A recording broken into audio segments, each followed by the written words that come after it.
സമീപകാല ഇന്ത്യൻ ചരിത്രത്തിലെ ഏറ്റവും ഹ്രസ്വമായ ബഡ്ജറ്റ് പ്രസംഗമാണ് ഇന്ന് പാർലമെന്റിൽ നടന്നത്.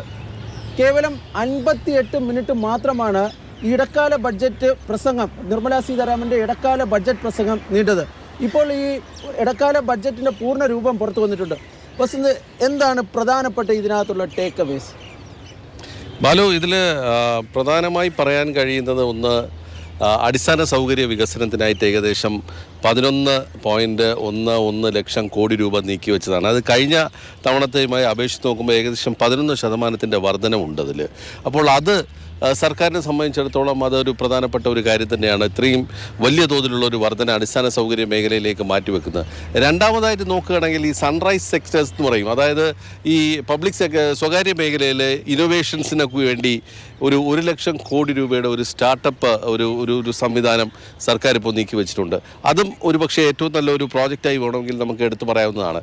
പക്ഷേ നേരത്തെ പറഞ്ഞ പോലെ തന്നെ നമ്മൾ പലപ്പോഴും ചർച്ച ചെയ്തതാണ്, ഈ ബജറ്റ് പഴയ കാര്യങ്ങൾ അല്ലെങ്കിൽ പഴയ പദ്ധതികൾക്ക് വേണ്ടി കൂടുതൽ പണം നീക്കി വെച്ചതല്ലാതെ പുതിയതായിട്ട് ജനപ്രിയമായി ഒന്നും തന്നെ ഇല്ല എന്നത് വേണമെങ്കിൽ നമുക്ക് വിലയിരുത്താൻ കഴിയും. പക്ഷേ അതിൽ ശ്രദ്ധേയമായ ഒരു കാര്യം, ഗ്രാമീണ മേഖലകളിൽ വൻതോതിലുള്ള നിക്ഷേപം നേരത്തെ സർക്കാർ നടത്തിയിരുന്നെങ്കിൽ ഇത്തവണ അത്തരത്തിലൊരു നിക്ഷേപമില്ലെങ്കിലും പഴയ ഒരു പദ്ധതിയായ ഗ്രാമീണ ഭവന പദ്ധതി PM ആവാസ് യോജനയിൽ ഗ്രാമീണ മേഖലകളിൽ ഏകദേശം 2 കോടി വീടുകൾ കൂടി നിർമ്മിക്കാൻ വേണ്ടിയുള്ളൊരു തീരുമാനം സർക്കാർ എടുത്തിട്ടുണ്ട്. അത് വരുന്ന 5 കൊല്ലത്തിനുള്ളിൽ ഈ 2 കോടി വീടുകൾ നിർമ്മിക്കുക എന്നുള്ളതാണ് ഇപ്പോൾ സർക്കാരിൻ്റെ പ്രധാനപ്പെട്ട ലക്ഷ്യമായി മാറുന്നത്. 3 കോടി വീടുകൾ എന്നുള്ള NDAയുടെ വാഗ്ദാനം പൂർത്തീകരിക്കാൻ വളരെ അടുത്ത് ഇനി കഴിയുമെന്നുള്ളതാണ് ധനമന്ത്രി പ്രത്യാശ പ്രകടിപ്പിച്ചത്. ഇതിനെ ഒരു തെരഞ്ഞെടുപ്പ് ബഡ്ജറ്റായി പറയാൻ പറ്റും? സാധാരണ ഇടക്കാലത്തെ ബഡ്ജറ്റ് എന്ന് പറയുമ്പോഴത്തേക്കും തെരഞ്ഞെടുപ്പ് ലക്ഷ്യമിട്ടുള്ള ചില ജനപ്രിയ പ്രഖ്യാപനങ്ങളൊക്കെ ഉണ്ടാവുമെങ്കിലും ഇപ്പോഴതിന് ഒരു തെരഞ്ഞെടുപ്പ് മുന്നിൽ കണ്ടുകൊണ്ടുള്ളത് വേണമെങ്കിൽ പറയാം. പക്ഷേ ഇതിൽ മറ്റൊരു വിഷയമുള്ളത്, ധനമന്ത്രി മുന്നോട്ട് വെച്ച ഒരു കോൺഫിഡൻസ് ഉണ്ട്. ജൂണിൽ അല്ലെങ്കിൽ ജൂലൈയിൽ ഞാൻ സമ്പൂർണ്ണ ബജറ്റ് അവതരിപ്പിക്കും, അത് ഞാൻ തന്നെ അവതരിപ്പിക്കുമെന്ന് പറയുമ്പോൾ വീണ്ടും ഞങ്ങൾ തന്നെ അധികാരത്തിൽ വരും എന്നുള്ളൊരു പ്രതീക്ഷ അവർക്കുണ്ട്, അല്ലെങ്കിൽ ഉറപ്പ് അവർക്കുണ്ട്. ആ ഉറപ്പ് എന്ന് പറയുന്നത് ഈ കഴിഞ്ഞ 5 കൊല്ലം അവർ നടപ്പാക്കിയ പദ്ധതികൾ, അവർ മുന്നോട്ട് വെച്ച ആശയങ്ങൾ, ഇതിനൊക്കെ കിട്ടുന്ന പിന്തുണയാണ്. ഈ പറഞ്ഞ രാഷ്ട്രീയ വിഷയങ്ങളുണ്ട്, അതിനോടൊപ്പം തന്നെ ഇവർ മുന്നോട്ട് വെച്ച ചില പദ്ധതികൾ, അതിന് ലഭിച്ചിട്ടുള്ള ജനപിന്തുണ, അത് വോട്ടാക്കി മാറ്റാൻ കഴിയുമെന്നുള്ളൊരു പ്രതീക്ഷ മാത്രമാണ്. അതിൽ ഏറ്റവും പ്രസക്തമായ കാര്യം, ഞാൻ തന്നെ I will be back with the budget in 2024. അവർ ഉപയോഗിച്ച വാക്ക് ജൂലൈ മേ ഹി ബജറ്റ് പേഷ് കരുങ്കി എന്നാണ് പറഞ്ഞത്. അതായത് അവർ തന്നെ ബജറ്റ് അവതരിപ്പിക്കുമെന്ന് അടുത്ത മന്ത്രിസഭയിലെ ധനകാര്യമന്ത്രി അവർ തന്നെയാണ് എന്നുള്ളതാണ്. അത് കഴിഞ്ഞ ദിവസം പ്രധാനമന്ത്രിയും പറഞ്ഞതാണ്. ഇത് സമ്പൂർണ്ണ ബജറ്റ് അല്ല, ഇടക്കാല ബജറ്റാണ്.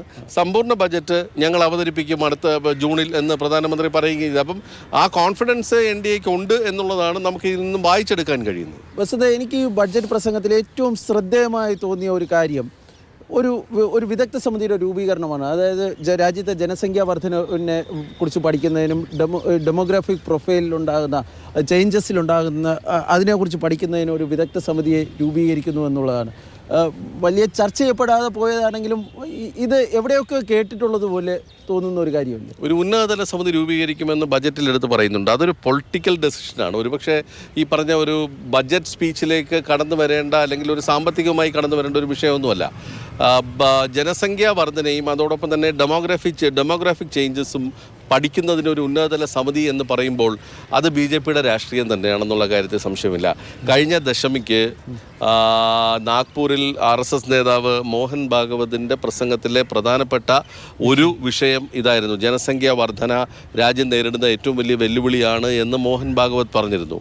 അതിനൊക്കെ പുറമെ അതിനും മുമ്പ് 2019 സ്വാതന്ത്ര്യദിന സന്ദേശത്തിൽ പ്രധാനമന്ത്രി നരേന്ദ്രമോദി ഇതേ വിഷയം ഉന്നയിച്ചിരുന്നു. ജനസംഖ്യ വർധന ഒരു വെല്ലുവിളിയാണ്, അത് പരിഹരിക്കുന്നതിന് അല്ലെങ്കിൽ അത് നേരിടുന്നതിന് സംസ്ഥാനങ്ങൾ പദ്ധതികൾ തയ്യാറാക്കണമെന്നും പറഞ്ഞിരുന്നു പ്രധാനമന്ത്രി. പഠിക്കാൻ വേണ്ടി ഒരു വിദഗ്ധ സമിതിയെ കൂടി നിശ്ചയിക്കുമെന്ന പ്രഖ്യാപനം ഉണ്ടായിരിക്കുന്നു. ബസന്ത് ബാലഗോപാലുമാണ് ഇത് സംബന്ധിച്ച വിവരങ്ങൾ നൽകിയത്.